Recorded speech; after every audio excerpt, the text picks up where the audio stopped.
across the country to be able to talk about what's happening in our backyard. So I'm Tom Bates, and I am the mayor of the city of Berkeley. Berkeley, of course, let's see, does this work? What do I do now? A lot of you know Berkeley or visited Berkeley. We've grown 10,000 in the last census, and we're a city that's continuing to grow. We look like on the drawing boards we have over like 1,200 units are planned in the downtown area, so we're continuing to grow. You might note that it shows the population and ethnic breakdown. We only have 10% of the population is currently African American. It used to be 20%, and it's dropping. Asians going up and Hispanics going up. But in our schools, we have almost 40% are minority kids, and preponderance of which are African American. So I wanted to do a roadmap of success, if I may. Deborah touched on a lot of it. What happened in our case was that we got started as the mayor of Berkeley. You know, when I was running for office, we did polling and stuff, and guess what? The number one issue in the city was education. Didn't talk about police or fire or all the safety, all these other things. It was their jobs. The number one issue was education. And I was very interested in it, obviously, as a background as a state legislator. And my wife, Lonnie Hancock, who worked for President Clinton in the education department and serves on education committees in the state legislature. So I decided when I got into office, I was going to do everything I could do to help make our city a place where kids could get a great education. The great cities nearly need great schools. And as a consequence, we started working on this, and these are some of the problems I just wanted to point out to you. The first one is obviously, making sure that we recognize we have the problem and be able to do something about it. We recommend that you start. You can start lots of places. Start with preschool, you can start with after school, you can start with something, but start. And then we really think one of the lessons we learned was it's very important to work with the school district. The school district in our community is a separately elected board, and as such, you have to work with the superintendent and the elected school board. We started reaching out to them, started meeting with the school board members, having a committee of city council meeting with the school board. We started talking about these problems, started saying, what can we do to work together? And the community came to us with what we used to call the achievement gap, but now we start calling it the opportunity gap.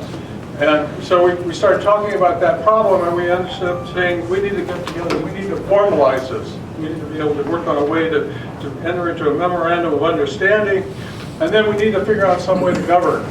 So I just recommend that as thoughts for you who haven't done something like this, you might want to do that. We also felt it was very important to have dedicated staff, not just to talk about it, but have somebody who's doing this on a full-time basis, not just in the city, but also in the school district. So there's somebody to go to and somebody to make it happen. Then the other thing was, we started saying, well, what can we do? And in our case, in the city, of course, we have libraries, we have after-school programs, we have recreation centers, we have nurses, we have community-based organizations. So the question was, how do we take our budgets and start saying, this is a priority? We want to know if you're achieving in these areas. And if you're not achieving in these areas, you're not working on this program, then we got to think about your funding. So it was, trying to align things. The same thing with the school district. This is not easy to incorporate it into a school district culture, but we believe we're moving forward on that. And then lastly, we have to report out. I mean, are we making progress? And as a community, know about it? And if we're making progress, how do we do that? So we now, in these meetings I mentioned to you, we also have a governing body, but in addition, we have an annual report that we come forward. We have a joint meeting of the council and the school district to talk about our successes. So as I mentioned, it turned out we were shocked, actually. There's, again, representation, no more achievement. Berkeley has the highest achievement gap in the nation. And that's understandable because it's not great, but it's understandable. We have these really high achieving students. There's college professors, we're a well-educated community. And at the same time, we have other kids who are not making it, who are struggling. So that was really the wake-up call for us, and that caused the action of the community to come to us and say to us, we want you to do something about it. And that was really encouraging. And then with that, we went to the school district. We ended up adopting a resolution that I told you about, the MOU, which would indicate our progress. And then recently, we determined indicators. It's one thing to talk about having a program, but another thing to know that you're actually making success. And the other thing is that one of the lessons learned from us was that it takes time. It takes time, and you cannot expect quick wins. It's going to take over a long period of time. So we call this program 2020, and now we've been underway with this. Now the kids are in 6th grade. Our cohort is in 6th grade.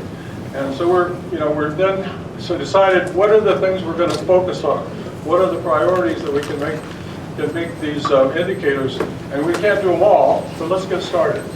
So obviously, in every community, it takes a team. It takes a team. So, the city's got all these things they're doing, the school district's doing curriculum, intervention, family engagement, resources. We've got a community doing things, volunteers. So the question is, how do you take all of these things and mix them all up and come up with a coherent and strategy that actually works? These are the indicators. Other people have chosen other indicators, but these are the indicators that we found to be successful to work on. The first is kindergarten readiness. What we know now is that if kids come to kindergarten that haven't been exposed and don't have a vocabulary of 2,500 words and don't know their numbers and don't know, they are at a distinct disadvantage from the get-go.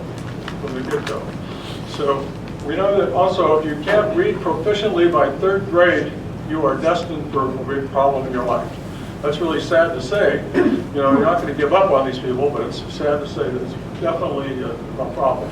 Attendance. And I'll talk more about those first 3 a little later. But those attendance. We found that we were very, very lax in our attendance, and so it had to change, and it did change. Success in 9th grade math. This is a problem, particularly for kids of color. We're still working on it. We don't, not to say we have the answers at this point, but it's a real problem to get them to do the 9th grade math. And then we want our kids to have the idea that we're going to help them go to college and career readiness. Not just get in college or into a community college, we're going to follow them, because what we know is a high percentage get in, but in the first couple of years, they don't make it. They don't succeed. So what are we going to do is make sure they get in and make sure they stay there and have the opportunities, the kind of preparation to make it happen. Suspensions, which is what happened in the school district, we're just kicking kids out. And we said, wait a minute, that's not good. That's not the right way to go. We've got to figure out some ways to keep those kids engaged, and so we have to relook at those policies. And then lastly, police contacts and student and family engagement. Our police, we had a very nonchalant attitude about this, and we said, no, this is not the case. These kids should be in school. They're out there. We want you to do something about it, and we want you to make sure they get back into school. And all it becomes a question of student and family engagement. So, as an example, if a kid is not in school, and the attendance question, kid is not in school, they immediately call the parents. At that, like in the next half hour, your son, Johnny, or Helen is not in class. What's going on? So we're saying, it's sort of a no-nonsense approach. Kindergarten readiness. This is a program that we're still working on. We certainly don't profess to know that we have all the answers. We believe that developmental screening is a very important part. We're very fortunate in Berkeley in that we have a health department. And so what happens every time a newborn happens in Berkeley, our people actually reach out and go to that home and have an in-home visit. So immediately, when they get into the home, you can see if there's problems. I mean, it's pretty obvious in some cases there are problems. So that becomes identified, that family needs support, and try to work with that family. We have a Black infant health program. We're trying to deal with babies that are born, and we're doing success in that case, doing period education. We also have a kindergarten readiness program, and we need to expand this. We need to make it better and hopefully do a better job. But we do have it. We also have a new program that's limited, what is called pre-K power play.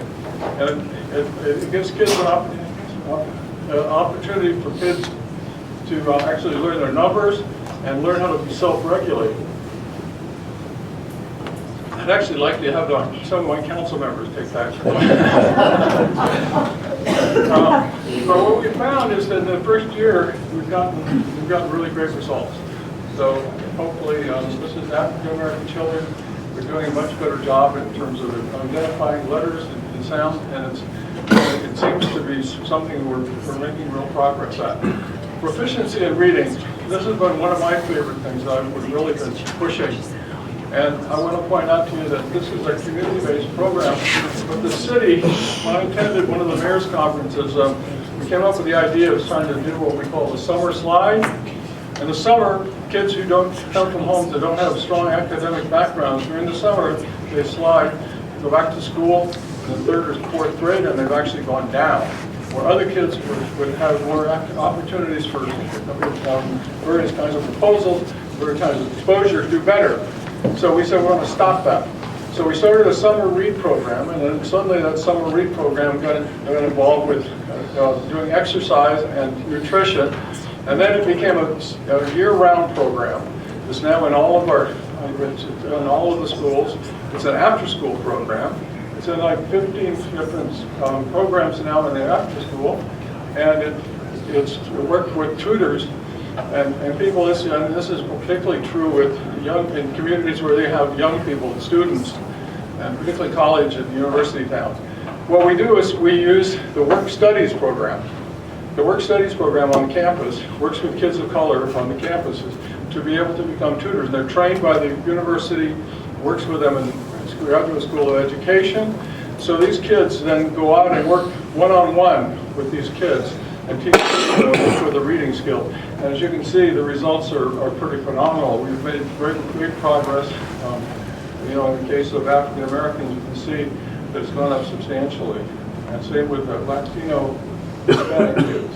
And the best part about it is that the white kids of Caucasian kids have also gone up. A lot of criticism say, oh, you guys are just worried about these black and brown kids. We're kids of color. You don't care about my kids.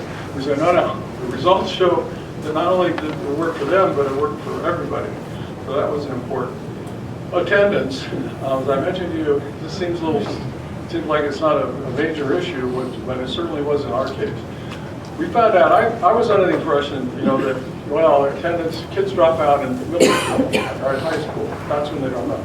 That's where the problem is, middle school. People said, no, Tom, you're way off base.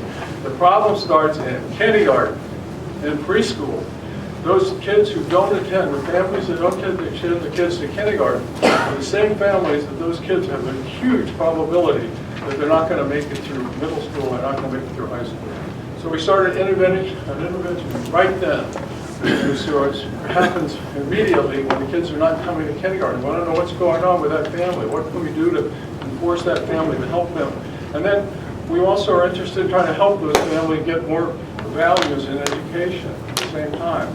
So we actually, this last year, because of the attendance we put in place, we actually got $1 million more in funding from the state of California, and what's the average daily attendance they pay on that basis. We got $1 million more because of that. And we were able to take it and reinvest it in being able to get other people who could help make sure their kids come. And then we started a program. Maybe some of you are familiar with the Live and Free Violence Prevention Program. This is a program that Joe Marshall of Omega Voice Hub has written extensively about it all over the country talking about it. But it teaches kids who are at risk to be able to help them turn around their lives. Not just around attendance, but if they're not in attendance, then we ask them to go, we require them to go to his classes and his courses. So he basically turns around in terms of the overall attitude and the general development. So what are the challenges? Obviously, we're very concerned about early childhood education, and we want to do everything we can because it starts there.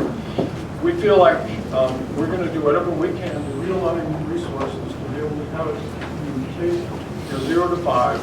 And luckily, Lonnie Hancock and Gerald Steinberg, who's the president pro tem of the state senate, Lonnie's one of the people working with him, have come up with a bill that would be $1 billion to help work on that program, preschool education. So if we can get that, a huge boost, Also, it's also hard to keep the commitment. keeping the school district and the city council, it's not like everybody likes a quick win. Like during my term, I did this or what. But you got to stay with it. You got to stay with it. You got to keep after it. And then our state of California, I'm sure other states too, changed focuses. Like the Common Core came down. So everybody's now worried about the Common Core and they lose focus on what we're trying to do. But it's an opportunity actually to blend the two, the Common Core and the 2020 vision to work. And then, as much as we like it, as much as we think we're doing well, the people in the community don't even know we're doing it. So we need much better outreach and much better engagement with the community. And then data sharing. We in California had a long time for us between 2007 and about 2011 before we could actually get the data from the school district because of different silos and trying to get getting parents to sign the right kind of form so we can share the data. So it's very important. And then lastly, we want to make sure as we move forward, our city spends about $5 million of our city budget on community-based groups. And we want to make sure that they align their thinking and their programs so that we can have them work together.